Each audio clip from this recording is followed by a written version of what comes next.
श्री अकाल तख्त साहिब ਵੱਲੋਂ ਬਣਾਈ 5 memory committee ਦੇ ਆਗੂਆਂ ਨੇ ਅਕਾਲੀ ਦਲ ਬਾਦਲ ਤੇ ਸਾਧੇ ਨਿਸ਼ਾਨੇ।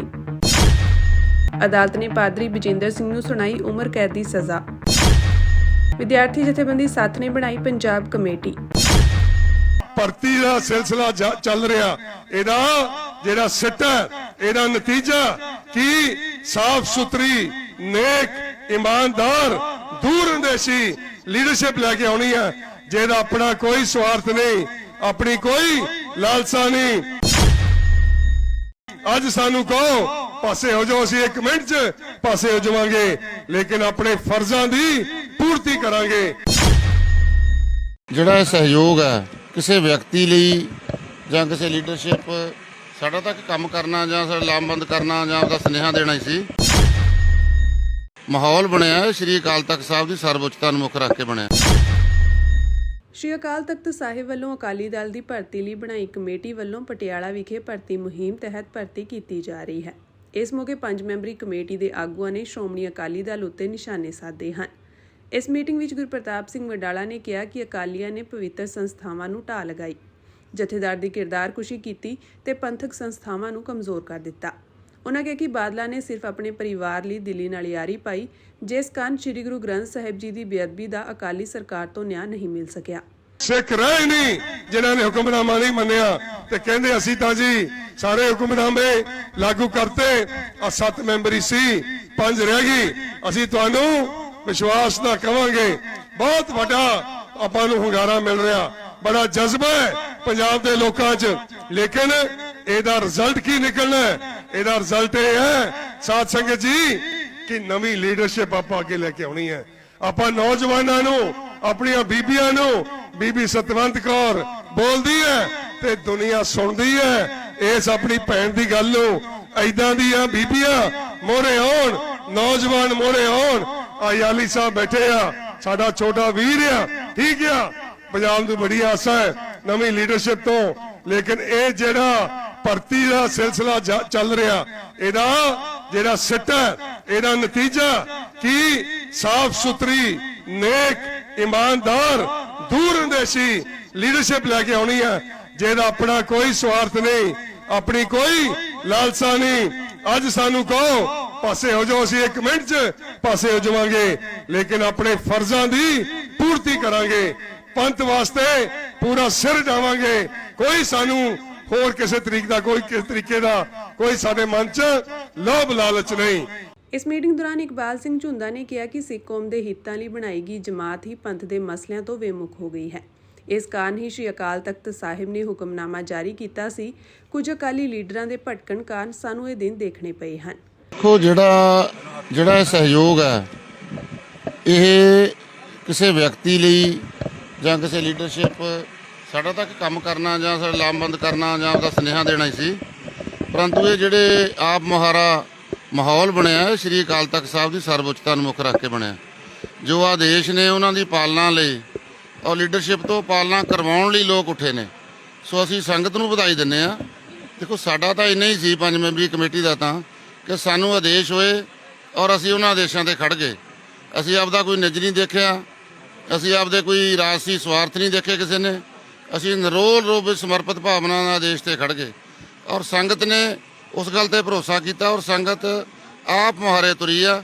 ਸੋ ਇਹ ਇੱਕ ਐਸਾ ਮਾਹੌਲ ਸਿਰਜਿਆ ਜਾਣਾ ਪੰਜਾਬ 'ਚ ਜਿਹਦੇ ਨਾਲ ਇੱਕ ਲੋਕ ਲਹਿਰ ਖੜੀ ਹੋਊਗੀ ਔਰ ਇੱਕ ਪੰਥ ਪ੍ਰਵਾਨਤ ਲੀਡਰਸ਼ਿਪ ਜੋ ਸੰਗਤ ਦੀ ਭਾਵਨਾ ਕਿ ਲੋਕਾਂ ਨੂੰ ਮਿਲੇ, ਸਾਡੀ ਲੀਡਰਸ਼ਿਪ ਆ ਜਿਹੜੀ ਸਵਾਰਥੀ ਹੋ ਗਈ। ਇਸ ਮੌਕੇ ਮਨਪ੍ਰੀਤ ਸਿੰਘ ਅਯਾਲੀ ਨੇ ਕਿਹਾ ਕਿ 2 ਦਸੰਬਰ ਨੂੰ ਸ਼੍ਰੀ ਅਕਾਲ ਤਖਤ ਸਾਹਿਬ ਵੱਲੋਂ ਬਣਾਈ ਕਮੇਟੀ ਵਿੱਚੋਂ 2 ਮੈਂਬਰ ਅਸਤੀਫਾ ਦੇ ਗਏ ਹਨ। ਸ਼੍ਰੀ ਅਕਾਲ ਤਖਤ ਸਾਹਿਬ ਤੋਂ ਭਰਤੀ ਸ਼ੁਰੂ ਕੀਤੀ ਹੈ, ਹੁਣ ਪਟਿਆਲਾ ਵਿਖੇ ਰੈਲੀ ਕਰਕੇ ਭਰਤੀ ਕੀਤੀ ਜਾ ਰਹੀ ਹੈ। ਉਨ੍ਹਾਂ ਕਿਹਾ ਕਿ ਪਾਰਟੀ ਨੂੰ ਕੁਝ ਬੰਦਿਆਂ ਨੇ ਕਮਜ਼ੋਰ ਕੀਤਾ ਹੈ, ਕਿਉਂਕਿ ਇਹ ਭਰਤੀ ਆ ਜਿਹੜੀ ਸ਼੍ਰੀ ਅਕਾਲ ਤਖਤ ਸਾਹਿਬ ਦੇ ਆਦੇਸ਼ਾਂ ਤੇ ਹੋ ਰਹੀ ਆ ਅਤੇ 5 ਮੈਂਬਰਾਂ ਦੀ ਡਿਊਟੀ ਲੱਗੀ ਆ। ਸਾਡੀ ਇਹ ਸੇਵਾ ਦੀ ਜਿਹੜੀ ਇਹ ਸੇਵਾ ਨਿਭਾ ਰਹੇ ਆ, ਇਹਦੇ ਵਿੱਚ ਸਾਡਾ ਕੋਈ ਸਵਾਰਥ ਨਹੀਂ ਹੈਗਾ, ਇਹ ਕਿਸੇ ਅਹੁਦੇ ਦੀ ਲਾਲਸਾ ਨਹੀਂ। ਅਸੀਂ ਤਾਂ ਸ਼੍ਰੀ ਅਕਾਲ ਤਖਤ ਸਾਹਿਬ ਦਾ ਹੁਕਮ ਸੀ ਜੋ ਉਹ ਤੇ ਪਹਿਰਾ ਦੇ ਰਹੇ ਆ ਤੇ ਸਾਡੀ ਕੋਸ਼ਿਸ਼ ਆ ਕਿ ਜਿਹੜੀ ਪੰਥ ਦੀ ਨੁਮਾਇੰਦਾ ਜਥੇਬੰਦੀ ਆ ਇਸ ਨੂੰ ਮਜ਼ਬੂਤ ਕੀਤਾ ਜਾਵੇ। ਸੋ ਉਹਦੇ ਲਈ ਬਹੁਤ ਵੱਡਾ ਸਹਿਯੋਗ ਆ ਜਿਹੜਾ ਲੋਕਾਂ ਦਾ ਮਿਲ ਰਿਹਾ। ਜਿੰਨੀ ਡਿਮਾਂਡ ਆ ਕਾਪੀਆਂ ਦੀ ਜਾਂ ਪਰਚੀਆਂ ਦੀ, ਮੇਰਾ ਖਿਆਲ ਆ ਵੀ ਜਲਦੀ ਅਸੀਂ ਪੂਰੀ ਨਹੀਂ ਕਰ ਸਕਾਂਗੇ। ਵਿਦੇਸ਼ਾਂ ਦੇ ਵਿੱਚ ਵੀ ਉੱਥੋਂ ਆਨਲਾਈਨ ਭਰਤੀ ਅਸੀਂ ਜਲਦ ਸ਼ੁਰੂ ਕਰਨ ਜਾ ਰਹੇ ਹਾਂ। ਵਿਦੇਸ਼ਾਂ ਦੇ ਵਿੱਚ ਹਰ ਗੁਰੂ ਘਰ ਦੇ ਵਿੱਚ ਵੀ ਉੱਥੇ ਮਤੇ ਪੈ ਰਹੇ ਨੇ ਅਤੇ ਸ਼ਹਿਰਾਂ ਦੇ ਵਿੱਚ ਵੀ ਜਿੰਨੀਆਂ ਵੀ ਗੁਰਦੁਆਰਾ ਕਮੇਟੀਆਂ ਨੇ ਉਹ ਵੀ ਮੰਗ ਕਰ ਰਹੀਆਂ ਨੇ ਤੇ ਸਾਡੀ ਕੋਸ਼ਿਸ਼ ਆ ਵੀ ਅਸੀਂ ਜੋ ਵੀ ਡਿਮਾਂਡ ਹੈਗੀ ਆ ਜਲਦੀ ਪੂਰੀ ਕਰਕੇ ਵੱਧ ਤੋਂ ਵੱਧ ਲੋਕਾਂ ਨੂੰ, ਸਮੁੱਚੀ ਸਿੱਖ ਕੌਮ ਨੂੰ, ਸਿੱਖ ਪੰਥ ਨੂੰ ਤੇ ਪੰਜਾਬੀਆਂ ਨੂੰ ਅਸੀਂ ਸ਼੍ਰੋਮਣੀ ਅਕਾਲੀ ਦਲ ਨਾਲ ਜੋੜ ਕੇ ਇਸ ਪੰਥ ਦੀ ਨੁਮਾਇੰਦਾ ਜਥੇਬੰਦੀ ਨੂੰ ਫਿਰ ਮਜ਼ਬੂਤ ਕਰਾਂਗੇ ਤਾਂ ਜੋ ਪੰਜਾਬ ਦੇ ਜਿਹੜੇ ਮਸਲੇ ਨੇ, ਚਾਹੇ ਉਹ ਚੰਡੀਗੜ੍ਹ ਦਾ ਮਸਲਾ, ਪਾਣੀਆਂ ਦਾ ਮਸਲਾ, ਪੰਜਾਬੀ ਬੋਲਦੇ ਇਲਾਕਿਆਂ ਦਾ ਮਸਲਾ, ਬੰਦੀ ਸਿੰਘਾਂ ਦੀ ਰਿਹਾਈ ਦਾ ਮਸਲਾ ਤੇ ਕਿਸਾਨਾਂ ਦੇ ਮਸਲੇ ਆ, ਉਹ ਅਸੀਂ ਕੇਂਦਰ ਸਰਕਾਰ ਤੇ ਦਬਾਅ ਬਣਾ ਕੇ ਅਸੀਂ ਉਹ ਹੱਲ ਕਰਾ ਸਕੀਏ। ये जो जुर्म है ऐसे किसी बंदे के द्वारा जब किया जाता है तो उसकी एग्जाम्पलरी सजा होना बहुत जरूरी हो जाता है ताकि सारे समाज को एक मैसेज जाए। तो we are satisfied with the mean quantum of sentence that is life imprisonment until last breath he has to stay behind the bars. ਅਦਾਲਤ ਨੇ 2018 ਦੇ ਜਬਰ ਜਨਾਹ ਮਾਮਲੇ ਵਿੱਚ ਪਾਦਰੀ ਬਜਿੰਦਰ ਸਿੰਘ ਨੂੰ ਉਮਰ ਕੈਦ ਦੀ ਸਜ਼ਾ ਸੁਣਾਈ ਹੈ। का स्टेटस था इस बंदे का कि इस बंदे ने जो है बेसिकली धार्मिक एक लीडर जिसको पापा जी इनकी जो इनके फॉलोअर है वो कहा करते थे, स्पिरिचुअल लीडर के नाम पे ये मशहूर थे, जिनका काम ये होता है कि लोगों को मार्ग दिखाना होता है और जीवन में सही रास्ता दिखाना होता है। क्योंकि ये जो जुर्म है ऐसे किसी बंदे के द्वारा जब किया जाता है तो उसकी एग्जाम्पलरी सजा होना बहुत जरूरी हो जाता है ताकि सारे समाज को एक मैसेज जाए कि एक तरह से ऐसा घिनौना काम दोबारा से कोई की हिम्मत ना कर सके। तो we are satisfied with the mean quantum of sentence that is life imprisonment until last breath he has to stay behind the bars. ਇਸ ਤੋਂ ਪਹਿਲਾਂ 28 ਮਾਰਚ ਨੂੰ ਬਜਿੰਦਰ ਸਿੰਘ ਨੂੰ ਮੁਹਾਲੀ ਦੀ ਇੱਕ ਅਦਾਲਤ ਨੇ 2018 ਦੇ ਜਿਨਸੀ ਸ਼ੋਸ਼ਣ ਮਾਮਲੇ ਵਿੱਚ ਦੋਸ਼ੀ ਪਾਇਆ ਤੇ ਐਲਾਨ ਕੀਤਾ ਸੀ ਕਿ ਉਸ ਨੂੰ ਸਜ਼ਾ 1 ਅਪ੍ਰੈਲ ਨੂੰ ਸੁਣਾਈ ਜਾਵੇਗੀ। ਜ਼ਿਕਰਯੋਗ ਹੈ ਕਿ ਇਹ ਮਾਮਲਾ 2018 ਵਿੱਚ ਜ਼ੀਰਕਪੁਰ ਦੀ ਇੱਕ ਪੀੜਤਾ ਦੁਆਰਾ ਪਾਸਟਰ ਵਿਰੁੱਧ ਜਬਰ ਜਨਾਹ ਦੇ ਲਗਾਏ ਦੋਸ਼ ਨਾਲ ਸੰਬੰਧਿਤ ਹੈ। ਪੀੜਤਾ ਨੇ ਦੋਸ਼ ਲਗਾਇਆ ਸੀ ਕਿ ਪਾਸਟਰ ਨੇ ਉਸ ਨੂੰ ਵਿਦੇਸ਼ ਲੈ ਜਾਣ ਦੇ ਬਹਾਨੇ ਉਸ ਨਾਲ ਬਿਨਾਂ ਸਹਿਮਤੀ ਦੇ ਸਬੰਧ ਬਣਾਏ ਸਨ। ਉਸ ਨੇ ਦੋਸ਼ ਲਗਾਇਆ ਕਿ ਪਾਦਰੀ ਨੇ ਉਸ ਦੀ ਇੱਕ ਅਸ਼ਲੀਲ ਵੀਡੀਓ ਵੀ ਬਣਾਈ ਸੀ। ਔਰ ਮਾਮਲਾ ਸਰ ਤੁਸੀਂ ਚੱਕਿਆ ਸੀ, ਤੁਹਾਨੂੰ ਤਾਂ ਸਾਰਾ ਪਤਾ ਹੀ ਹੈ ਉਸ ਟਾਈਮ ਦਾ। ਅੱਜ ਮੈਂ ਸਿਰਫ ਫੈਸਲੇ ਦੀ ਵੇਟ ਕਰ ਰਹੀ ਹਾਂ ਕਿ ਜੱਜ ਸਾਹਿਬ ਕਿੰਨੀ ਸਜ਼ਾ ਚ ਕਰਦੇ ਆ ਉਹਨੂੰ, ਔਰ ਮੈਂ ਜੱਜ ਸਾਹਿਬ ਦੇ ਫੈਸਲੇ ਤੋਂ ਬਹੁਤ ਖੁਸ਼ ਹਾਂ। ਮੈਂ 7 ਸਾਲ 8 ਸਾਲ ਇਸ ਚੀਜ਼ ਨੂੰ ਸੰਘਰਸ਼ ਕੀਤਾ, ਕਰੋਸ ਪਰਚੇ ਵੀ ਹੋਏ, ਬਹੁਤ ਸਾਰੇ ਹਮਲੇ ਵੀ ਹੋਏ, ਬਹੁਤ ਕੁਝ ਹੋਇਆ। ਔਰ ਮੈਂ ਆਪਣੇ ਵਕੀਲ ਸਾਹਿਬਾਨ ਅਨਿਲ ਸਾਗਰ ਜੀ ਦਾ ਔਰ ਸੁਮਿਤ ਸਾਹਿਬ ਜੀ ਦਾ ਬਹੁਤ ਬਹੁਤ ਧੰਨਵਾਦ ਕਰਦੀ ਹਾਂ। ਹਾਂ ਜੀ, ਮੈਨੂੰ ਬਹੁਤ ਸਾਰੀਆਂ ਆਫਰਸ ਵੀ ਆਈਆਂ ਸੀ ਔਰ ਬਹੁਤ ਥ੍ਰੈਟ ਤਾਂ ਬਹੁਤ ਜ਼ਿਆਦਾ ਹੀ ਸੀ, ਥ੍ਰੈਟਸ ਵੀ ਬਹੁਤ ਜ਼ਿਆਦਾ ਆਏ ਸੀ, ਕ੍ਰੋਸ ਪਰਚੇ ਵੀ ਹੋਏ ਸੀ ਬਹੁਤ ਜ਼ਿਆਦਾ, ਬਟ ਉਹਨਾਂ ਨੂੰ ਅਸੀਂ ਫੇਸ ਕੀਤਾ ਕਿਉਂਕਿ ਇੱਕ ਬਹੁਤ ਐਸਾ ਦਰਿੰਦਾ ਹੈ ਜਿਹਨੇ ਹੋਰ ਵੀ ਕਿੰਨੀ ਕੁੜੀਆਂ ਦੀ ਜ਼ਿੰਦਗੀ ਖਰਾਬ ਕੀਤੀ ਹੋਣੀ ਹੈ, ਕਿਸੇ ਨਾਲ ਠੱਗੀਆਂ ਮਾਰੀਆਂ ਹੋਣੀਆਂ ਪੈਸੇ ਨੂੰ ਲੈ ਕੇ। ਇੱਕ ਮੈਟਰ ਨਹੀਂ ਹੈਗੇ, ਇਹਦੇ ਬਹੁਤ ਸਾਰੇ ਮੈਟਰ ਨੇ, ਬਹੁਤ ਸਾਰੇ ਲੋਕਾਂ ਨੇ ਮਰਡਰ ਵੀ ਕੀਤੇ ਹੋਏ ਨੇ। ਔਰ ਮੈਂ ਤਾਂ ਚਾਹੁੰਦੀ ਇਹਨੂੰ 20 ਸਾਲ ਦੀ ਸਜ਼ਾ ਹੋਵੇ, ਘੱਟ ਤੋਂ ਘੱਟ 20 ਸਾਲ। ਇੰਟਰਨੈਟ ਰਾਹੀਂ ਆਪਣੇ ਲੋਕਾਂ ਨੂੰ ਆਪਣੇ ਝਾਂਸੇ 'ਚ ਲੈਂਦਾ ਹੈ ਕਿ ਮੈਂ ਬਹੁਤ ਸ਼ਕਤੀਸ਼ਾਲੀ ਹਾਂ, ਮੈਂ ਬਹੁਤ ਮਾਹਿਰ ਹਾਂ, ਮੈਂ ਹਰ ਇੱਕ ਬਿਮਾਰੀ ਦਾ ਹੱਲ ਕਰ ਸਕਦਾ ਹਾਂ। ਉਹ ਤਾਂ ਸਰ ਜਦੋਂ ਸਜ਼ਾ ਹੋਏਗੀ ਹੌਲੀ ਹੌਲੀ ਕੁੜੀਆਂ ਆਪਣੇ ਆਪ ਸਾਹਮਣੇ ਆਉਣਗੀਆਂ, ਕਿਉਂਕਿ ਮੈਂ ਜਿਸ ਟਾਈਮ ਮੇਰੇ ਵਾਲੀ FI ਹੋਈ ਸੀ ਮੈਂ ਉਸ ਤੋਂ ਬਾਅਦ ਜਾਣਾ ਛੱਡ ਦਿੱਤਾ ਸੀ, ਮੈਨੂੰ ਉਸ ਬਾਰੇ ਕੋਈ ਆਈਡੀਆ ਨਹੀਂ। ਕਾਰ ਤਾਂ ਮੈਂ ਹੀ ਸੀ ਨਾ, ਹਾਂਜੀ, ਮੈਂ ਹੀ ਬਹੁਤ ਸਾਰੇ ਖੁਲਾਸੇ ਕੀਤੇ ਸੀ ਉਸ 2018 ਵਿੱਚ, ਔਰ ਬਹੁਤ ਸਾਰੇ ਕੁੜੀਆਂ ਨੇ ਮੇਰੇ ਖਿਲਾਫ ਧਰਨਾ ਪ੍ਰਦਰਸ਼ਨ ਕੀਤਾ ਸੀ, ਕੈਂਡਲ ਮਾਰਚ ਕੀਤਾ ਸੀ, ਜੋ ਅੱਜ ਉੱਠ ਕੇ ਆ ਰਹੀਆਂ। ਮੈਂ ਚਾਹੁੰਦੀ ਕਿ ਉਹਨਾਂ ਨੂੰ ਵੀ ਇਨਸਾਫ ਮਿਲੇ। ਪਰਿਵਾਰ ਤਾਂ ਇਹਨੇ ਮੇਰਾ ਬਹੁਤ ਪਹਿਲੇ ਛਡਵਾ ਦਿੱਤਾ ਸੀ, ਜੋ ਜਾ ਕੇ ਕੰਪਰੋਮਾਈਜ਼ ਦੀਆਂ ਗੱਲਾਂ ਕਰਨੀਆਂ, ਔਰ ਮੇਰੇ ਤੇ ਫੈਮਿਲੀ ਦਾ ਬਹੁਤ ਜ਼ਿਆਦਾ ਪ੍ਰੈਸ਼ਰ ਸੀ, ਬਹੁਤ ਜ਼ਿਆਦਾ ਪ੍ਰੈਸ਼ਰ ਕਿ ਚਲੋ ਛੱਡੋ ਕੋਈ ਗੱਲ ਨਹੀਂ, ਬਟ ਮੈਂ ਹਿੰਮਤ ਨਹੀਂ ਹਾਰੀ ਕਿਉਂਕਿ ਮੈਂ ਇਸ ਦਰਿੰਦੇ ਨੂੰ ਸਜ਼ਾ ਦਿਲਾ ਕੇ ਜਾਣੀ ਸੀ। ਆਫਰਾਂ ਕਿੰਨੀਆਂ ਦਿੱਤੀਆਂ ਗਈਆਂ ਇਹਦੇ ਵੱਲੋਂ? ਬਹੁਤ ਸਾਰੀ ਆਫਰਸ ਆਈਆਂ, ਪਰ ਇੱਕ ਔਰਤ ਦੀ ਇੱਜ਼ਤ ਤੋਂ ਵੱਧ ਕੇ ਕੋਈ ਆਫਰ ਮਾਇਨੇ ਨਹੀਂ ਰੱਖਦੀ। ਉਸ ਟਾਈਮ ਤੋਂ ਲੈ ਕੇ ਅੱਜ ਦੇ ਟਾਈਮ ਤੱਕ ਸਿਰਫ ਮੇਰਾ ਇੱਕ ਬੰਦੇ ਨੇ ਸਾਥ ਦਿੱਤਾ, ਉਹ ਸਰਬਜੀਤ ਸਿੰਘ ਰੋਕੀਵਾਲ ਦੀ ਸੀ। ਇਸ ਸੰਬੰਧੀ 20 ਅਪ੍ਰੈਲ 2018 ਨੂੰ ਜ਼ੀਰਕਪੁਰ ਪੁਲਿਸ ਸਟੇਸ਼ਨ ਵਿੱਚ IPC ਅਤੇ IT ਐਕਟ ਦੀਆਂ ਵੱਖ-ਵੱਖ ਧਾਰਾਵਾਂ ਤਹਿਤ ਇੱਕ FIR ਦਰਜ ਕੀਤੀ ਗਈ ਸੀ। ਬਜਿੰਦਰ ਸਿੰਘ ਤੋਂ ਇਲਾਵਾ 5 ਹੋਰਾਂ ਨੂੰ ਵੀ ਇਸ ਮਾਮਲੇ ਵਿੱਚ ਨਾਮਜ਼ਦ ਕੀਤਾ ਗਿਆ ਸੀ। ਪੰਜਾਬ ਵਿਧਾਨ ਸਭਾ ਨੇ ਬੀਤੇ ਦਿਨ water prevention and control of pollution amendment act 2024 ਨੂੰ ਮਤਾ ਪਾ ਕੇ ਮਨਜ਼ੂਰੀ ਦਿੱਤੀ ਹੈ। ਇਸ ਮਨਜ਼ੂਰੀ ਰਾਹੀਂ ਪਾਣੀ ਪ੍ਰਦੂਸ਼ਿਤ ਕਰਨਾ ਹੁਣ ਫੌਜਦਾਰੀ ਅਪਰਾਧ ਨਹੀਂ ਰਹਿ ਗਿਆ। ਪਹਿਲੇ ਕਾਨੂੰਨ ਤਹਿਤ ਪਾਣੀ ਪ੍ਰਦੂਸ਼ਣ ਕਰਨ ਵਾਲੇ ਲਈ 6 ਸਾਲ ਦੀ ਸਜ਼ਾ ਦਾ ਪ੍ਰਬੰਧ ਸੀ। ਮੌਜੂਦਾ ਕਾਨੂੰਨ ਤਹਿਤ ਇਹ ਸਿਰਫ ਜੁਰਮਾਨੇ ਤੱਕ ਸੀਮਿਤ ਹੋ ਗਿਆ। ਸਰਕਾਰ ਦਾ ਕਹਿਣਾ ਹੈ ਕਿ ਵਪਾਰ ਨੂੰ ਆਸਾਨ ਬਣਾਉਣ ਦੇ ਲਈ ਇਹ ਪ੍ਰਬੰਧ ਕੀਤੇ ਗਏ ਹਨ। ਇਨ੍ਹਾਂ ਸੋਧਾਂ ਰਾਹੀਂ ਕੇਵਲ ਸਜ਼ਾ ਦੇ ਪ੍ਰਬੰਧ ਵਿੱਚ ਤਬਦੀਲੀ ਨਹੀਂ ਆਈ, ਸਗੋਂ ਇਸ ਨਵੇਂ ਕਾਨੂੰਨ ਨੂੰ ਮਨਜ਼ੂਰੀ ਦੇ ਕੇ ਸੂਬਿਆਂ ਨੇ ਆਪਣੇ ਹੱਥ ਵੱਢ ਕੇ ਕੇਂਦਰ ਨੂੰ ਫੜਾ ਦਿੱਤੇ ਹਨ। ਪਹਿਲੇ ਕਾਨੂੰਨ ਮੁਤਾਬਕ ਸੂਬੇ ਦੇ ਪ੍ਰਦੂਸ਼ਣ ਕੰਟਰੋਲ ਬੋਰਡਾਂ ਦੇ ਚੇਅਰਮੈਨਾਂ ਦੀ ਨਿਯੁਕਤੀ ਸੂਬੇ ਵੱਲੋਂ ਕੀਤੀ ਜਾਂਦੀ ਸੀ, ਜਦਕਿ ਨਵੇਂ ਕਾਨੂੰਨ ਤਹਿਤ ਸੂਬੇ ਦੇ ਪ੍ਰਦੂਸ਼ਣ ਕੰਟਰੋਲ ਬੋਰਡ ਦੀ ਨਿਯੁਕਤੀ ਵੀ ਕੇਂਦਰ ਦੇ ਹੱਥ ਚਲੀ ਗਈ ਹੈ। ਨਿਯੁਕਤੀ ਲਈ ਬਣਨ ਵਾਲੇ ਬੋਰਡ ਅੰਦਰ ਕੇਂਦਰ ਦਾ ਨੁਮਾਇੰਦਾ ਹੋਣਾ ਜ਼ਰੂਰੀ ਬਣਾ ਦਿੱਤਾ ਗਿਆ ਹੈ। ਇਸ ਤੋਂ ਇਲਾਵਾ ਉਦਯੋਗੀ ਇਕਾਈਆਂ ਨੂੰ ਪ੍ਰਦੂਸ਼ਿਤ ਇਕਾਈਆਂ ਵਜੋਂ ਬਾਹਰ ਰੱਖਣ ਦਾ ਹੱਕ ਪਹਿਲਾਂ ਸੂਬੇ ਕੋਲ ਸੀ, ਜਦਕਿ ਨਵੇਂ ਕਾਨੂੰਨ ਮੁਤਾਬਕ ਇਹ ਹੱਕ ਵੀ ਕੇਂਦਰ ਨੇ ਆਪਣੇ ਹੱਥਾਂ ਵਿੱਚ ਲੈ ਲਿਆ ਹੈ। ਹੁਣ ਕੇਂਦਰ ਆਪਣੀ ਮਰਜ਼ੀ ਨਾਲ ਕਿਸੇ ਵੀ ਉਦਯੋਗ ਇਕਾਈ ਨੂੰ ਪ੍ਰਦੂਸ਼ਿਤ ਇਕਾਈ ਦੀ ਕੈਟੇਗਰੀ ਵਿੱਚੋਂ ਬਾਹਰ ਰੱਖ ਸਕਦਾ ਹੈ, ਜਿਸ ਨਾਲ ਉਦਯੋਗ ਇਕਾਈਆਂ ਨੂੰ ਜ਼ਹਿਰਾਂ ਨਾਲ ਪਲੀਤ ਹੋਏ ਪਾਣੀ ਨੂੰ ਪਾਣੀ ਦੇ ਸੋਮਿਆਂ ਵਿੱਚ ਛੱਡਣ ਦੀ ਖੁੱਲ੍ਹ ਮਿਲ ਜਾਵੇਗੀ। ਇਸ ਮਾਮਲੇ ਤੇ ਵਿਦਿਆਰਥੀ ਜਥੇਬੰਦੀ ਸੱਤ ਦੇ ਨੌਜਵਾਨ ਆਗੂਆਂ ਦਾ ਬਿਆਨ ਸਾਹਮਣੇ ਆਇਆ ਹੈ।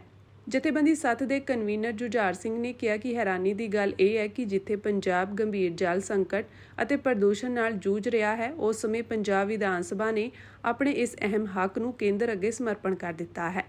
ਜਿੱਥੇ ਪੰਜਾਬ ਦੇ ਦਰਿਆਵਾਂ ਦਾ ਪਾਣੀ ਬਾਹਰਲੇ ਸੂਬਿਆਂ ਨੂੰ ਜਾ ਰਿਹਾ ਹੈ ਅਤੇ ਕੇਂਦਰੀ ਜਲ ਬੋਰਡ ਦੀਆਂ ਰਿਪੋਰਟਾਂ ਮੁਤਾਬਕ ਧਰਤੀ ਹੇਠਲਾ ਪਾਣੀ ਖਤਮ ਹੋਣ ਦੀ ਕਗਾਰ ਤੱਕ ਪਹੁੰਚ ਚੁੱਕਿਆ ਹੈ, ਉੱਥੇ ਹੀ ਧਰਤੀ ਉੱਪਰਲਾ ਅਤੇ ਹੇਠਲਾ ਪਾਣੀ ਗੰਭੀਰ ਪ੍ਰਦੂਸ਼ਣ ਦਾ ਸ਼ਿਕਾਰ ਹੈ। ਪੰਜਾਬ ਦੇ ਪਾਣੀਆਂ ਅੰਦਰ ਭਾਰੀ ਧਾਤਾਂ ਮੌਜੂਦ ਹਨ, ਜਿਹੜੀਆਂ ਕਿ ਪੰਜਾਬ ਅੰਦਰ ਭਿਆਨਕ ਬਿਮਾਰੀਆਂ ਦਾ ਕਾਰਨ ਬਣ ਰਹੀਆਂ ਹਨ। ਵੱਖ-ਵੱਖ ਰਿਪੋਰਟਾਂ ਮੁਤਾਬਕ ਪੰਜਾਬ ਵਿੱਚ ਹਰ ਰੋਜ਼ 100 ਤੋਂ ਵੱਧ ਮੌਤਾਂ ਕੈਂਸਰ ਦੇ ਨਾਲ ਹੋ ਰਹੀਆਂ ਹਨ। ਅਜਿਹੇ ਗੰਭੀਰ ਹਾਲਾਤਾਂ ਵਿੱਚ ਪ੍ਰਦੂਸ਼ਣ ਨੂੰ ਨੱਥ ਪਾਉਣ ਦੇ ਲਈ ਸੂਬਿਆਂ ਕੋਲ ਜੋ ਅਧਿਕਾਰ ਸਨ, ਉਹਨਾਂ ਅਧਿਕਾਰਾਂ ਨੂੰ ਘਟਾ ਕੇ ਅਤੇ ਉਹਨਾਂ ਹੱਕਾਂ ਨੂੰ ਕੇਂਦਰ ਕੋਲ ਸੌਂਪ ਕੇ ਆਮ ਆਦਮੀ ਪਾਰਟੀ ਪੰਜਾਬ ਦੇ ਲੋਕਾਂ ਨਾਲ ਧਰੋਕ ਮਾਰੀ ਹੈ। ਪੰਜਾਬ ਸਰਕਾਰ ਦੀ ਇਹ ਹਰਕਤ ਸਿੱਧਾ ਸੂਬਿਆਂ ਦੇ ਫੈਡਰਲ ਢਾਂਚੇ ਨੂੰ ਢਾਹ ਲਾਉਣ ਵਾਲੀ ਗੱਲ ਹੈ। ਆਮ ਆਦਮੀ ਦੇ ਹੱਕਾਂ ਦੇ ਲਈ ਕੰਮ ਕਰਨ ਦਾ ਨਾਅਰਾ ਲਾ ਕੇ ਤਾਕਤ ਦੇ ਵਿੱਚ ਆਈ ਸਰਕਾਰ ਵਪਾਰੀਆਂ ਅਤੇ ਕੇਂਦਰੀ ਹਿੱਤਾਂ ਮੁਤਾਬਕ ਕੰਮ ਕਰ ਰਹੀ ਹੈ। ਕਿ ਆਮ ਆਦਮੀ ਪਾਰਟੀ ਦੀ ਸਰਕਾਰ ਨੂੰ ਪੰਜਾਬ ਵਿੱਚ ਹਰ ਰੋਜ਼ ਹੁੰਦੀਆਂ ਸੈਂਕੜੇ ਮੌਤਾਂ ਅਤੇ ਲੋਕਾਂ ਦੀ ਸਿਹਤ ਤੇ ਪੰਜਾਬ ਦੀ ਧਰਤੀ ਨਾਲ ਕੋਈ ਮੋਹ ਨਹੀਂ ਹੈ। ਇੱਕ ਪਾਸੇ ਪੰਜਾਬ ਵਿਧਾਨ ਸਭਾ ਵਿੱਚ ਜਿੱਥੇ ਬਲਵੀਰ ਸਿੰਘ ਸੀਚੇਵਾਲ ਦੇ ਹੱਕ ਵਿੱਚ ਆਮ ਆਦਮੀ ਪਾਰਟੀ ਨੇ ਰੋਲਾ ਰੱਪਾ ਪਾਇਆ, ਤੇ ਦੂਜੇ ਪਾਸੇ ਬਿਲਕੁਲ ਉਲਟ ਜਾ ਕੇ ਪਾਣੀ ਪ੍ਰਦੂਸ਼ਣ ਲਈ ਰਾਹ ਪੱਧਰਾ ਕਰ ਰਹੀ ਹੈ। ਇਹ ਵਰਤਾਰਾ ਆਮ ਆਦਮੀ ਪਾਰਟੀ ਦੇ ਕਿਰਦਾਰ ਅਤੇ ਵਿਹਾਰ ਉੱਤੇ ਗੰਭੀਰ ਸਵਾਲ ਖੜੇ ਕਰਦਾ ਹੈ ਕਿ ਕਿਸ ਤਰੀਕੇ ਪੰਜਾਬ ਦੇ ਲੋਕਾਂ ਸਾਹਮਣੇ ਨਾਟਕ ਖੇਡਿਆ ਜਾ ਰਿਹਾ ਹੈ। ਕਿ ਆਮ ਆਦਮੀ ਪਾਰਟੀ ਦੀ ਸਰਕਾਰ ਦੀ ਨਜ਼ਰ ਵਿੱਚ ਵਪਾਰੀਆਂ ਦੇ ਮੁਨਾਫੇ ਦਾ ਮੁੱਲ ਪੰਜਾਬ ਦੇ ਲੋਕਾਂ ਦੀ ਸਿਹਤ ਤੋਂ ਵੱਧ ਕੇ ਹੈ। ਕਿ ਪੰਜਾਬ ਦੇ ਥੋੜੇ ਜਿਹੇ ਉਦਯੋਗਪਤੀਆਂ ਸਾਹਮਣੇ ਪੰਜਾਬ ਦੇ ਲੱਖਾਂ ਲੋਕਾਂ ਦੀ ਸਿਹਤ ਦਾ ਮੁੱਲ ਸਿਫਰ ਹੈ। ਅਸਲ ਵਿੱਚ ਗੱਲ ਇਹ ਹੈ ਕਿ ਆਮ ਆਦਮੀ ਪਾਰਟੀ ਨੇ ਲੁਧਿਆਣਾ ਵੈਸਟ ਦੀ ਸੀਟ ਤੋਂ ਰਾਜ ਸਭਾ ਮੈਂਬਰ ਸੰਜੀਵ ਅਰੋੜਾ ਨੂੰ ਜ਼ਿਮਨੀ ਚੋਣ ਜਿਤਾਉਣੀ ਹੈ ਤੇ ਖਾਲੀ ਹੋਈ ਸੀਟ ਤੇ ਕੇਜਰੀਵਾਲ ਰਾਜ ਸਭਾ ਮੈਂਬਰ ਬਣਾ ਕੇ ਸੰਸਦ ਵਿੱਚ ਭੇਜਣਾ ਹੈ। ਇਸ ਗੱਲ ਤੋਂ ਸਪਸ਼ਟ ਹੁੰਦਾ ਹੈ ਕਿ ਪੰਜਾਬ ਦੀ ਆਪ ਸਰਕਾਰ ਨੂੰ ਪੰਜਾਬੀਆਂ ਦੇ ਹੱਕਾਂ ਨਾਲੋਂ ਵੱਧ ਕੇ ਆਪਣੇ ਨਿੱਜੀ ਸਵਾਰਥ ਤੇ ਕੁਝ ਉਦਯੋਗਪਤੀ ਹਨ, ਜਿਨ੍ਹਾਂ ਦੀ ਵੋਟ ਲੈ ਕੇ ਉਹ ਆਪਣੇ ਨਿੱਜੀ ਸਵਾਰਥ ਪੂਰ ਕੇ ਪੰਜਾਬ ਨਾਲ ਧਰੋਹ ਕਮਾਉਣਾ ਚਾਹੁੰਦੇ ਹਨ। ਸੱਤ ਦੇ ਹੀ ਇੱਕ ਹੋਰ ਨੌਜਵਾਨ ਆਗੂ ਸੁਖਮਿੰਦਰ ਸਿੰਘ ਨੇ ਅੱਗੇ ਕਿਹਾ ਕਿ ਪੰਜਾਬ ਵਿੱਚ ਇਹ ਗੱਲ ਆਮ ਚਰਚਾ ਦਾ ਵਿਸ਼ਾ ਹੈ ਕਿ ਆਮ ਆਦਮੀ ਪਾਰਟੀ ਅਤੇ ਕੇਂਦਰ ਵਿੱਚ ਸ਼ਾਸਨ ਕਰ ਰਹੀ ਭਾਜਪਾ ਵਿੱਚ ਮਜ਼ਬੂਤ ਸਾਂਝ ਤੇ ਤਾਲਮੇਲ ਹੈ, ਜਿਸ ਤਹਿਤ ਉਹਨਾਂ ਪੰਜਾਬ ਨੂੰ ਇੱਕ ਤਰੀਕੇ ਦੀ ਪੁਲਿਸ ਸਟੇਟ ਬਣਾ ਦਿੱਤਾ ਹੈ। ਇਸ ਐਕਟ ਨੂੰ ਮਨਜ਼ੂਰੀ ਦੇ ਕੇ ਆਮ ਆਦਮੀ ਪਾਰਟੀ ਦੀ ਸਰਕਾਰ ਨੇ ਇਸ ਗੱਲ ਉੱਤੇ ਮੁਹਰ ਲਗਾ ਦਿੱਤੀ ਹੈ। ਆਮ ਆਦਮੀ ਪਾਰਟੀ ਤੋਂ ਇਹ ਸਵਾਲ ਕਰਨਾ ਬਣਦਾ ਹੈ ਕਿ ਪੰਜਾਬ ਦੇ ਦਰਿਆਵਾਂ ਵਿੱਚ ਆਪਣੇ ਮੁਨਾਫੇ ਲਈ ਕੰਮ ਕਰਦੇ ਕੁਝ ਕੁ ਲੋਕਾਂ ਨੂੰ ਜ਼ਹਿਰਾਂ ਸੁੱਟਣ ਦਾ ਪੂਰਾ ਹੱਕ ਆਮ ਆਦਮੀ ਪਾਰਟੀ ਦੀ ਸਰਕਾਰ ਦੇ ਰਹੀ ਹੈ, ਜਦਕਿ ਉਸ ਜ਼ਹਿਰੀਲੇ ਪਾਣੀ ਨੂੰ ਪੀ ਕੇ ਮਰ ਰਹੇ ਲੋਕਾਂ ਪ੍ਰਤੀ ਆਮ ਆਦਮੀ ਪਾਰਟੀ ਦੀ ਸਰਕਾਰ ਦੀ ਕੋਈ ਜ਼ਿੰਮੇਵਾਰੀ ਨਹੀਂ ਹੈ। ਕਿ ਪੰਜਾਬ ਦੇ ਲੋਕਾਂ ਦੀ ਜਾਨ ਦੀ ਕੀਮਤ, ਉਹਨਾਂ ਦੀ ਸੱਭਿਅਤਾ ਦੀ ਕੀਮਤ ਕਿਸੇ ਵਪਾਰੀ ਦੇ ਮੁਨਾਫੇ ਤੋਂ ਵੀ ਘੱਟ ਹੈ। ਕਿ ਪੰਜਾਬ ਦੇ ਦਰਿਆ ਕਿਸੇ ਦੇ ਮੁਨਾਫੇ ਲਈ ਪਲੀਤ ਹੋਣ ਦੇ ਲਈ ਬਣੇ ਹਨ। ਕਿ ਪੰਜਾਬ ਦੇ ਲੋਕ ਪੰਜਾਬ ਅਤੇ ਕੁਦਰਤੀ ਸਰੋਤ ਸਿਰਫ ਇੱਕ ਬਸਤੀ ਹਨ, ਜਿਨ੍ਹਾਂ ਨੂੰ ਕੇਂਦਰ ਪੰਜਾਬ ਸਰਕਾਰ ਰਾਹੀਂ ਲੁੱਟ ਰਹੀ ਹੈ। ਇਸ ਦੇ ਨਾਲ ਹੀ ਸੱਤ ਵੱਲੋਂ ਪੰਜਾਬ ਕਮੇਟੀ ਦਾ ਐਲਾਨ ਵੀ ਕਰ ਦਿੱਤਾ ਗਿਆ ਹੈ। ਪਿਛਲੇ 6 ਸਾਲਾਂ ਤੋਂ ਪੰਜਾਬ ਦੀਆਂ ਯੂਨੀਵਰਸਿਟੀਆਂ ਵਿੱਚ ਵਿਦਿਆਰਥੀਆਂ ਨੂੰ ਜਥੇਬੰਦ ਕਰ ਰਹੀ ਜਥੇਬੰਦੀ ਸੱਤ ਵੱਲੋਂ ਪੰਜਾਬ ਕਮੇਟੀ ਦਾ ਐਲਾਨ ਕੀਤਾ ਗਿਆ ਹੈ। ਇਸ ਕਮੇਟੀ ਵਿੱਚ ਜੁਝਾਰ ਸਿੰਘ, ਸੁਖਮਿੰਦਰ ਸਿੰਘ, ਸਹਿਜਪ੍ਰੀਤ ਸਿੰਘ, ਹਰਮਨਪ੍ਰੀਤ ਸਿੰਘ ਅਤੇ ਜੋਤ ਸਿੰਘ ਨੂੰ ਸੇਵਾ ਦਿੱਤੀ ਗਈ ਹੈ। ਜੁਝਾਰ ਸਿੰਘ ਨੇ ਕਿਹਾ ਕਿ ਸੱਤ ਦਾ ਨਿਸ਼ਾਨਾ ਪੰਜਾਬ ਨੂੰ ਨਵੀਂ ਲੀਡਰਸ਼ਿਪ ਦੇਣ ਦਾ ਹੈ, ਜਿਸ ਲਈ ਯੂਨੀਵਰਸਿਟੀਆਂ ਵਿੱਚੋਂ ਆਮ ਘਰਾਂ ਦੇ ਪੰਜਾਬ ਅਤੇ ਪੰਥ ਦਾ ਦਰਦ ਰੱਖਣ ਵਾਲੇ ਨੌਜਵਾਨ ਜਥੇਬੰਦ ਹੋਏ ਹਨ ਅਤੇ ਹੁਣ ਜਥੇਬੰਦੀ ਪੰਜਾਬ ਵਿੱਚ ਵਿਸਥਾਰ ਕਰਦਿਆਂ ਪਿੰਡ-ਪਿੰਡ ਨੌਜਵਾਨਾਂ ਨੂੰ ਜਥੇਬੰਦ ਕਰੇਗੀ ਅਤੇ ਪੰਜਾਬ ਦੇ ਹੱਕਾਂ ਲਈ ਸੰਘਰਸ਼ ਕਰੇਗੀ। ਨਿਊਯਾਰਕ ਟਾਈਮਜ਼ ਵਿੱਚ ਛਪੀ ਇੱਕ ਖਬਰ ਵਿੱਚ ਦਸਤਾਵੇਜ਼ਾਂ ਦੇ ਹਵਾਲੇ ਨਾਲ ਦਾਅਵਾ ਕੀਤਾ ਗਿਆ ਹੈ ਕਿ ਰਿਫਾਰਮ ਯੂਕੇ ਪਾਰਟੀ ਨੂੰ ਚੰਦਾ ਦੇਣ ਵਾਲੀ ਇੱਕ ਵੱਡੀ ਕਾਰਪੋਰੇਟ ਕੰਪਨੀ ਨੇ ਲਗਭਗ $20 ਲੱਖ ਦੇ ਟਰਾਂਸਮੀਟਰ, ਕੋਕਪਿਟ ਸਾਜ਼ੋ ਸਾਮਾਨ, ਐਂਟੀਨੇ ਅਤੇ ਹੋਰ ਸੰਵੇਦਨਸ਼ੀਲ ਤਕਨਾਲੋਜੀ ਭਾਰਤ ਸਰਕਾਰ ਦੀ ਕੰਪਨੀ ਹਿੰਦੁਸਤਾਨ ਏਰੋਨੌਟਿਕਸ ਲਿਮਟਿਡ ਰਾਹੀਂ ਰੂਸ ਦੀ ਬਲੈਕਲਿਸਟਡ ਸਰਕਾਰੀ ਹਥਿਆਰ ਏਜੰਸੀ ਦੇ ਇੱਕ ਵੱਡੇ ਸਪਲਾਇਰ ਨੂੰ ਵੇਚ ਦਿੱਤੀ। ਇਸ ਖਬਰ ਵਿੱਚ ਦਾਅਵਾ ਕੀਤਾ ਗਿਆ ਹੈ ਕਿ 2023-24 ਦੌਰਾਨ ਬ੍ਰਿਟਿਸ਼ ਐਰੋਸਪੇਸ ਨਾਲ ਜੁੜੀ ਕੰਪਨੀ HR ਸਮਿਥ ਗਰੁੱਪ ਨੇ ਭਾਰਤੀ ਕੰਪਨੀ ਨੂੰ ਇਹ ਸਾਜ਼ੋ ਸਮਾਨ ਭੇਜ ਦਿੱਤਾ, ਜੋ ਖੁਦ ਰੂਸ ਦੀ ਹਥਿਆਰ ਏਜੰਸੀ ਦੀ ਵੱਡੀ ਟ੍ਰੇਡਿੰਗ ਭਾਈਵਾਲ ਹੈ। ਰਿਕਾਰਡ ਤੋਂ ਇਹ ਸਾਬਿਤ ਨਹੀਂ ਹੁੰਦਾ ਕਿ HR ਸਮਿਥ ਦੇ ਉਤਪਾਦ ਸਿਰਫ ਰੂਸ ਵਿੱਚ ਹੀ ਖਪ ਗਏ, ਪਰ ਇਸ ਤੋਂ ਇਹ ਜ਼ਰੂਰ ਪਤਾ ਲੱਗਦਾ ਹੈ ਕਿ ਕੰਪਨੀ ਤੋਂ ਸਮਾਨ ਲਿਆ ਤੇ ਪੁਰਾਣੇ ਉਤਪਾਦ ਕੋਡਾਂ ਨਾਲ ਹੀ ਰੂਸ ਭੇਜ ਦਿੱਤਾ। ਦੂਜੇ ਪਾਸੇ ਭਾਰਤ ਦੇ ਅਧਿਕਾਰੀਆਂ ਨੇ ਦਾਅਵਾ ਕੀਤਾ ਹੈ ਕਿ ਬ੍ਰਿਟਿਸ਼ ਐਰੋਸਪੇਸ ਨਾਲ ਜੁੜੀ ਕੰਪਨੀ ਦਾ ਸਬੰਧ ਭਾਰਤ ਦੇ ਰੱਖਿਆ ਖੇਤਰ ਦੀ ਜਨਤਕ ਕੰਪਨੀ ਹਿੰਦੁਸਤਾਨ ਏਰੋਨੌਟਿਕਸ ਲਿਮਟਿਡ ਨਾਲ ਜੋੜਨ ਤੇ ਇਸ ਕੰਪਨੀ ਦਾ ਸਬੰਧ ਅੱਗੇ ਰੂਸ ਦੀ ਹਥਿਆਰ ਏਜੰਸੀ ਨਾਲ ਹੋਣ ਬਾਰੇ ਨਿਊਯਾਰਕ ਟਾਈਮਜ਼ ਵਿੱਚ ਪ੍ਰਕਾਸ਼ਿਤ ਇਹ ਖਬਰ ਗਲਤ ਤੇ ਗੁੰਮਰਾਹਕੁਨ ਹੈ। ਇਸ ਖਬਰ ਵਿੱਚ ਕਿਹਾ ਗਿਆ ਹੈ ਕਿ ਬਰਤਾਨੀਆ ਦੀ ਕੰਪਨੀ ਵੱਲੋਂ ਭਾਰਤ ਦੀ ਕੰਪਨੀ ਨੂੰ ਭੇਜਿਆ ਗਿਆ ਫੌਜੀ ਸਾਜ਼ੋ ਸਾਮਾਨ ਰੂਸ ਦੀ ਏਜੰਸੀ ਰੋਸੋਬੋਰੋ ਨੈਕਸਪੋਰਟ ਕੋਲ ਪਹੁੰਚਿਆ ਹੋ ਸਕਦਾ ਹੈ। ਭਾਰਤ ਦਾ ਕਹਿਣਾ ਹੈ ਕਿ ਜਿੱਥੇ ਇਸ ਖਬਰ ਰਾਹੀਂ ਤੱਥਾਂ ਨੂੰ ਤੋੜਨ ਮਰੋੜਨ ਦਾ ਯਤਨ ਕੀਤਾ ਗਿਆ ਹੈ, ਉੱਥੇ ਹੀ ਸਿਆਸੀ ਬਿਰਤਾਂਤ ਘੜਨ ਦੀ ਵੀ ਕੋਸ਼ਿਸ਼ ਕੀਤੀ ਜਾਪਦੀ ਹੈ, ਜਦਕਿ ਮੀਡੀਆ ਅਦਾਰੇ ਨੇ ਵੀ ਇਸ ਰਿਪੋਰਟ ਨਾਲ ਜੁੜੇ ਤੱਥਾਂ ਦੀ ਪੜਚੋਲ ਕਰਨ ਦੀ ਖੇਚਲ ਨਹੀਂ ਸਮਝੀ। ਭਾਰਤ ਮੁਤਾਬਕ ਭਾਰਤ ਦੀ ਕੰਪਨੀ ਨੇ ਰਣਨੀਤਿਕ ਵਪਾਰ ਕੰਟਰੋਲ ਤੇ ਨੈਤਿਕ ਜ਼ਿੰਮੇਵਾਰੀ ਨਾਲ ਜੁੜੇ ਸਾਰੇ ਕੌਮਾਂਤਰੀ ਦਿਸ਼ਾ ਨਿਰਦੇਸ਼ਾਂ ਦੀ ਪਾਲਣਾ ਕੀਤੀ ਹੈ। ਸਾਡਾ ਮੰਨਣਾ ਇਹ ਹੈ ਕਿ ਮੰਨੇ ਪ੍ਰਮੰਨੇ ਮੀਡੀਆ ਅਦਾਰੇ ਅਜਿਹੀਆਂ ਰਿਪੋਰਟਾਂ ਪ੍ਰਕਾਸ਼ਿਤ ਕਰਨ ਵੇਲੇ ਮੌਲਿਕ ਜ਼ਿੰਮੇਵਾਰੀ ਸਮਝਣ, ਜਿਸ ਦੀ ਇਸ ਖਬਰ ਦੇ ਸਬੰਧ ਵਿੱਚ ਸਪਸ਼ਟ ਤੌਰ ਤੇ ਪਾਲਣਾ ਨਹੀਂ ਕੀਤੀ ਗਈ। NR ਸਮਿਥ ਗਰੁੱਪ ਦਾ ਕਹਿਣਾ ਹੈ ਕਿ ਉਸ ਨੇ ਇਹ ਉਪਕਰਨ ਭਾਰਤ ਦੇ ਸਰਚ ਅਤੇ ਰੈਸਕਿਊ ਨੈਟਵਰਕ ਵਿੱਚ ਵਰਤਣ ਲਈ ਦਿੱਤੇ ਸੀ, ਜੋ ਕਿ ਕਾਨੂੰਨੀ ਸੀ। ਕੰਪਨੀ ਦੇ ਵਕੀਲ ਨੇ ਕਿਹਾ ਹੈ ਕਿ ਇਹ ਸਮਾਨ ਜ਼ਿੰਦਗੀਆਂ ਬਚਾਉਣ ਦੇ ਕੰਮਾਂ ਲਈ ਭੇਜਿਆ ਗਿਆ ਸੀ, ਨਾ ਕਿ ਮਿਲਟਰੀ ਵਰਤੋਂ ਲਈ। ਜੇਲ੍ਹ ਵਿੱਚ ਬੰਦ ਪਾਕਿਸਤਾਨ ਦੇ ਸਾਬਕਾ ਪ੍ਰਧਾਨ ਮੰਤਰੀ ਇਮਰਾਨ ਖਾਨ ਨੂੰ ਮੁਲਕ ਵਿੱਚ ਮਨੁੱਖੀ ਹੱਕਾਂ ਅਤੇ ਜਮਹੂਰੀਅਤ ਲਈ ਕੀਤੀਆਂ ਗਈਆਂ ਕੋਸ਼ਿਸ਼ਾਂ ਲਈ ਨੋਬੇਲ ਸ਼ਾਂਤੀ ਪੁਰਸਕਾਰ ਵਾਸਤੇ ਨਾਮਜ਼ਦ ਕੀਤਾ ਗਿਆ ਹੈ। ਪਿਛਲੇ ਸਾਲ ਦਸੰਬਰ ਵਿੱਚ ਬਣੇ ਅਤੇ ਨਾਰਵੇ ਦੀ ਸਿਆਸੀ ਧਿਰ ਪਾਰਟੀ ਐਟ ਸੈਂਟਰਮ ਨਾਲ ਜੁੜੇ ਗਰੁੱਪ ਪਾਕਿਸਤਾਨ ਵਰਲਡ ਅਲਾਇੰਸ ਨੇ ਇਸ ਦਾ ਐਲਾਨ ਕੀਤਾ ਹੈ। ਪਾਰਟੀ ਐਟ ਸੈਂਟਰਮ ਨੇ ਐਤਵਾਰ ਨੂੰ ਐਕਸ ਤੇ ਕਿਹਾ, ਸਾਨੂੰ ਪਾਰਟੀ ਐਟ ਸੈਂਟਰਮ ਵੱਲੋਂ ਇਹ ਐਲਾਨ ਕਰਦਿਆਂ ਖੁਸ਼ੀ ਮਹਿਸੂਸ ਹੋ ਰਹੀ ਹੈ ਕਿ ਅਸੀਂ ਪਾਕਿਸਤਾਨ ਦੇ ਸਾਬਕਾ ਪ੍ਰਧਾਨ ਮੰਤਰੀ ਇਮਰਾਨ ਖਾਨ ਨੂੰ ਨੋਬੇਲ ਸ਼ਾਂਤੀ ਪੁਰਸਕਾਰ ਲਈ ਨਾਮਜ਼ਦ ਕੀਤਾ ਹੈ। ਪੱਛਮੀ ਬੰਗਾਲ ਦੀ ਮੁੱਖ ਮੰਤਰੀ ਮਮਤਾ ਬੈਨਰਜੀ ਨੇ ਲੋਕਾਂ ਨੂੰ ਕਿਹਾ ਕਿ ਉਹ ਅਜਿਹੀ ਕਿਸੇ ਉਕਸਾਹਟ ਵਿੱਚ ਨਾ ਆਉਣ ਜਿਸ ਨਾਲ ਫਿਰਕੂ ਹਿੰਸਾ ਭੜਕ ਜਾਵੇ।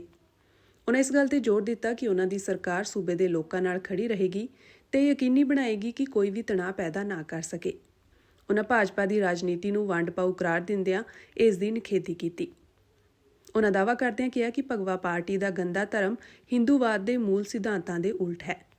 ਉਹਨਾਂ ਇੱਥੇ ਰੈੱਡ ਰੋਡ ਤੇ ਈਦ ਦੀ ਨਮਾਜ਼ ਮੌਕੇ ਕਰਵਾਏ ਗਏ ਸਮਾਗਮ ਦੌਰਾਨ ਕਿਹਾ, ਮੈਂ ਸ਼੍ਰੀ ਰਾਮ ਕ੍ਰਿਸ਼ਨ ਪਰਮਹੰਸ ਤੇ ਸਵਾਮੀ ਵਿਵੇਕਾਨੰਦ ਵੱਲੋਂ ਅਪਣਾਏ ਗਏ ਧਰਮ ਨੂੰ ਮੰਨਦੀ ਹਾਂ। ਮੈਂ ਭਾਜਪਾ ਦੇ ਬਣਾਏ ਗੰਦੇ ਧਰਮ ਦੀ ਪਾਲਣਾ ਨਹੀਂ ਕਰਦੀ, ਜੋ ਹਿੰਦੂ ਧਰਮ ਦੇ ਵੀ ਖਿਲਾਫ ਹੈ। ਤ੍ਰਿਣਮੂਲ ਕਾਂਗਰਸ ਦੀ ਸੁਪਰੀਮੋ ਨੇ ਕਿਹਾ ਕਿ ਕੋਈ ਧਰਮ ਦੂਜੇ ਇਨਸਾਨ ਖਿਲਾਫ ਕੱਟੜਤਾ ਦਾ ਉਪਦੇਸ਼ ਨਹੀਂ ਦਿੰਦਾ, ਪਰ ਕੁਝ ਆਗੂ ਤੇ ਰਾਜਸੀ ਦਲ ਆਪਣੇ ਫਾਇਦੇ ਲਈ ਨਫ਼ਰਤ ਫੈਲਾਉਂਦੇ ਹਨ। ਉਹਨਾਂ ਕਿਹਾ ਕਿ ਦੰਗੇ ਭੜਕਾਉਣ ਲਈ ਉਕਸਾਉਣ ਦੀ ਕੋਸ਼ਿਸ਼ ਕੀਤੀ ਜਾ ਰਹੀ ਹੈ, ਪਰ ਕਿਰਪਾ ਕਰਕੇ ਇਹਨਾਂ ਚਾਲਾਂ ਵਿੱਚ ਨਾ ਆਉਣਾ। ਉਹਨਾਂ ਭਾਜਪਾ ਦੀ ਵੰਡ ਪਾਊ ਰਾਜਨੀਤੀ ਬਾਰੇ ਵਿਰੋਧ ਦੁਹਰਾਉਂਦਿਆਂ ਕਿਹਾ ਕਿ ਉਹ ਸਾਰੇ ਧਰਮਾਂ ਦਾ ਸਨਮਾਨ ਕਰਨ ਵਿੱਚ ਯਕੀਨ ਰੱਖਦੀ ਹੈ। ਮਮਤਾ ਬੈਨਰਜੀ ਨੇ ਭਾਜਪਾ ਦੀ ਰਾਜਨੀਤੀ ਨੂੰ ਵੰਡ ਪਾਊ ਦੱਸਦਿਆਂ ਉਸ ਨੂੰ ਜੁਮਲਾ ਰਾਜਨੀਤੀ ਕਰਾਰ ਦਿੱਤਾ ਹੈ। Eastern part of India, called Seven Sisters. They are landlocked country, landlocked region of India. They have no way to reach out to the ocean. We are the only guardian of the ocean for all this region. So this opens up a huge possibility. So this could be an extension of the Chinese economy. Build things, produce things, market things, bring things to China, bring it out to the whole rest of the world. That's a production house for you. So that's the opportunity. Bangladesh ਦੀ ਅੰਤਰਿਮ ਸਰਕਾਰ ਦੇ ਸਲਾਹਕਾਰ ਮੁਹੰਮਦ ਯੂਨਸ ਨੇ ਭਾਰਤ ਦੇ ਪ੍ਰਬੰਧ ਵਾਲੇ ਉੱਤਰ ਪੂਰਬੀ ਰਾਜਾਂ ਬਾਰੇ ਟਿੱਪਣੀ ਕਰਕੇ ਨਵੀਂ ਦਿੱਲੀ ਨੂੰ ਘੇਰਨ ਦੀ ਕੋਸ਼ਿਸ਼ ਕੀਤੀ ਅਤੇ ਚੀਨ ਨੂੰ ਇਸ ਖੇਤਰ ਵਿੱਚ ਵਿਸਤਾਰ ਕਰਨ ਦੀ ਅਪੀਲ ਕੀਤੀ ਹੈ। Eastern part of India, called Seven Sisters. They are landlocked country, landlocked region of India. They have no way to reach out to the ocean. We are the only guardian of the ocean for all this region. So this opens up a huge possibility. So this could be an extension of the Chinese economy. Build things, produce things, market things, bring things to China, bring it out to the whole rest of the world. That's a production house for you. So that's the opportunity we should seize and we should implement, we should get it done. Yunus ਨੇ ਆਪਣੇ 4 ਦਿਨਾਂ ਚੀਨ ਦੌਰੇ ਦੌਰਾਨ ਚੀਨ ਅੱਗੇ ਬੰਗਲਾਦੇਸ਼ ਵਿੱਚ ਆਪਣਾ ਆਰਥਿਕ ਪ੍ਰਭਾਵ ਵਧਾਉਣ ਦੀ ਪੇਸ਼ਕਸ਼ ਰੱਖੀ। ਯੂਨਸ ਨੇ ਆਪਣੇ ਇਸ ਦੌਰੇ ਦੌਰਾਨ ਚੀਨ ਨਾਲ 9 ਸਮਝੌਤਿਆਂ ਤੇ ਦਸਤਖਤ ਵੀ ਕੀਤੇ ਹਨ। ਯੂਨਸ ਨੇ ਕਿਹਾ ਕਿ ਭਾਰਤ ਦੇ ਉੱਤਰ ਪੂਰਬੀ ਹਿੱਸੇ ਵਿੱਚ ਸਥਿਤ 7 ਰਾਜ, ਜਿਨ੍ਹਾਂ ਨੂੰ 7 ਸਿਸਟਰਸ ਆਫ ਇੰਡੀਆ ਕਹਿੰਦੇ ਹਨ, ਜੋ ਕਿ ਚਾਰੇ ਪਾਸਿਓਂ ਜ਼ਮੀਨ ਨਾਲ ਘਿਰੇ ਖੇਤਰ ਹਨ, ਇਨ੍ਹਾਂ ਕੋਲ ਸਮੁੰਦਰ ਤੱਕ ਪਹੁੰਚਣ ਦਾ ਕੋਈ ਰਸਤਾ ਨਹੀਂ ਹੈ। ਯੂਨਸ ਨੇ ਕਿਹਾ ਕਿ ਇਸ ਖੇਤਰ ਵਿੱਚ ਸਮੁੰਦਰ ਤੱਕ ਪਹੁੰਚ ਦਾ ਇੱਕੋ ਇੱਕ ਰਸਤਾ ਬੰਗਲਾਦੇਸ਼ ਹੈ ਤੇ ਚੀਨੀ ਅਰਥ ਵਿਵਸਥਾ ਦਾ ਵਿਸਥਾਰ ਕਰਨ ਦਾ ਵੱਡਾ ਮੌਕਾ ਸਾਬਿਤ ਹੋ ਸਕਦਾ ਹੈ। ਉਨ੍ਹਾਂ ਚੀਨ ਨੂੰ ਸੱਦਾ ਦਿੱਤਾ ਕਿ ਇੱਥੇ ਉਤਪਾਦ ਬਣਾਓ, ਉਹਨਾਂ ਦਾ ਮੰਡੀਕਰਨ ਕਰੋ, ਉਹਨਾਂ ਨੂੰ ਚੀਨ ਵਾਪਸ ਲੈ ਜਾਓ ਜਾਂ ਦੁਨੀਆ ਭਰ ਵਿੱਚ ਨਿਰਯਾਤ ਕਰੋ। ਯੂਨਸ ਦੀ ਇੱਕ ਵੀਡੀਓ ਵੀ ਵਾਇਰਲ ਹੋ ਰਹੀ ਹੈ ਜਿਸ ਵਿੱਚ ਉਹਨਾਂ ਇਹ ਟਿੱਪਣੀਆਂ ਕੀਤੀਆਂ ਹਨ। Eastern part of India, called Seven Sisters. They are landlocked country, landlocked region of India. They have no way to reach out to the ocean. We are the only guardian of the ocean for all this region. So this opens up a huge possibility. So this could be an extension of the Chinese economy. Build things, produce things, market things, bring things to China, bring it out to the whole rest of the world. That's a production house for you. So that's the opportunity we should seize and we should implement, we should get it done. Nepal has unlimited hydropower, which is a blessing. Bhutan has unlimited hydropower. That's a blessing. We can bring it to our purpose, to our setting up our factories and so on. And from Bangladesh, you can go anywhere you want because the ocean is in our backyard. So this is the opportunity that we want to take. And not necessarily it will be something you produce and sell it to the world. You can produce in Bangladesh, sell it to China too. Because it's a market which is easier, cheaper to produce it in Bangladesh, or it's easier, cheaper to produce it in China. That will be the question you'll be raising yourself. Any kind of business is okay. It could be highly technology-oriented business. It could be relocation of an entire factory. That's also. It could be assembly line businesses, whatever. So this is a challenge we can take together to make it happen. That's the story that we want to discuss with you, how to make it happen, what are the impediments on the way, what needs to be done to clear up the path so that we can work together. Bharat ਦੇ ਰੱਖਿਆ ਵਿਸ਼ਲੇਸ਼ਕਾਂ ਨੂੰ ਯੂਨਸ ਦੇ ਇਸ ਬਿਆਨ ਦੀ ਬਹੁਤ ਤਕਲੀਫ ਹੋਈ ਹੈ। ਉਹਨਾਂ ਨੇ ਇਸ ਬਿਆਨ ਨੂੰ ਘਿਨਾਉਣਾ ਦੱਸਿਆ ਕਿਉਂਕਿ ਯੂਨਸ ਵੀਡੀਓ ਵਿੱਚ ਚੀਨੀ ਸਰਕਾਰ ਨੂੰ ਬੰਗਲਾਦੇਸ਼ ਵਿੱਚ ਇੱਕ ਆਧਾਰ ਸਥਾਪਿਤ ਕਰਕੇ ਅਤੇ ਭਾਰਤ ਦੇ ਪ੍ਰਬੰਧ ਵਾਲੇ ਉੱਤਰ ਪੂਰਬੀ ਰਾਜਾਂ ਵਿੱਚ ਵਿਸਤਾਰ ਕਰਨ ਦੀ ਅਪੀਲ ਕਰਦੇ ਦਿਖਾਈ ਦੇ ਰਹੇ ਹਨ। ਯੂਨਸ ਦੇ ਇਸ ਬਿਆਨ ਦੀ ਅਸਾਮ ਦੇ ਮੁੱਖ ਮੰਤਰੀ ਹਿਮਾਂਤ ਵਿਸ਼ਵਾ ਸ਼ਰਮਾ ਨੇ ਵੀ ਨਿੰਦਾ ਕੀਤੀ ਹੈ। ਉਹਨਾਂ ਕਿਹਾ ਕਿ ਯੂਨਸ ਦੇ ਇਸ ਬਿਆਨ ਨੂੰ ਹਲਕੇ ਵਿੱਚ ਨਹੀਂ ਲੈਣਾ ਚਾਹੀਦਾ ਤੇ ਇਹ ਕਿਸੇ ਗੰਭੀਰ ਅਤੇ ਲੰਮੀ ਸੋਚ ਵੱਲ ਇਸ਼ਾਰਾ ਕਰ ਰਿਹਾ ਹੈ। ਉਹਨਾਂ ਭਾਰਤ ਸਰਕਾਰ ਨੂੰ ਅਪੀਲ ਕੀਤੀ ਕਿ ਉੱਤਰ ਪੂਰਬੀ ਖੇਤਰ ਨੂੰ ਬਾਕੀ ਦੇ ਭਾਰਤੀ ਖਿੱਤੇ ਨਾਲ ਜੋੜਦੇ ਟੁਕੜੇ ਚਿਕਨ ਨੈਕ ਤੋਂ ਇਲਾਵਾ ਆਵਾਜਾਈ ਦੇ ਹੋਰ ਪ੍ਰਬੰਧ ਉਸਾਰੇ ਜਾਣ। ਜ਼ਿਕਰਯੋਗ ਹੈ ਕਿ ਬੰਗਲਾਦੇਸ਼ ਵਿੱਚ ਸ਼ੇਖ ਹਸੀਨਾ ਦੀ ਸਰਕਾਰ ਦਾ ਤਖਤਾ ਪਲਟ ਹੋਣ ਤੋਂ ਬਾਅਦ ਭਾਰਤ ਅਤੇ ਬੰਗਲਾਦੇਸ਼ ਦਰਮਿਆਨ ਰਿਸ਼ਤੇ ਖਰਾਬ ਚੱਲ ਰਹੇ ਹਨ ਅਤੇ ਦੋਵੇਂ ਮੁਲਕ ਇੱਕ ਦੂਜੇ ਖਿਲਾਫ ਸਾਜ਼ਿਸ਼ਾਂ ਘੜਨ ਦੇ ਦੋਸ਼ ਲਾ ਰਹੇ ਹਨ।